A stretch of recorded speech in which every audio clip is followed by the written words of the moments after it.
نور الله أيامكم بالقرآن، وأبعد عنكم الهموم والأحزان، وزادكم عافية واطمئنان، وملأ قلوبكم بالهداية والإيمان، وغفر الله لكم ولوالديكم ولجميع المسلمين والمسلمات. اللهم بارك لنا في يومنا هذا، واجعله شاهدا لنا لا علينا. رب متعنا براحة البال وصلاح الحال وقبول الأعمال وصحة الأبدان.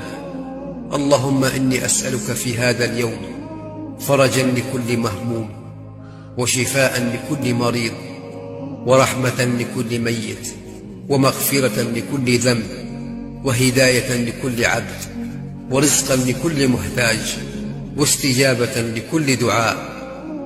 اللهم اغسل قلوبنا من أوجاعها، وارزقنا من فيض كرمك سعادة لا تنقطع، واشرح صدورنا ويسر أمورنا. اللهم صبحنا صباحا تنشرح فيه الصدور، وتقبل فيه التوبة، وتتسع فيه الأرزاق، يا خير من سئل وأكرم من أعطى، يا حي يا قيوم. اللهم أكرمنا بصباح تصفو به النفوس، وتطمئن به القلوب، وتشرق به الوجوه بنور التقوى.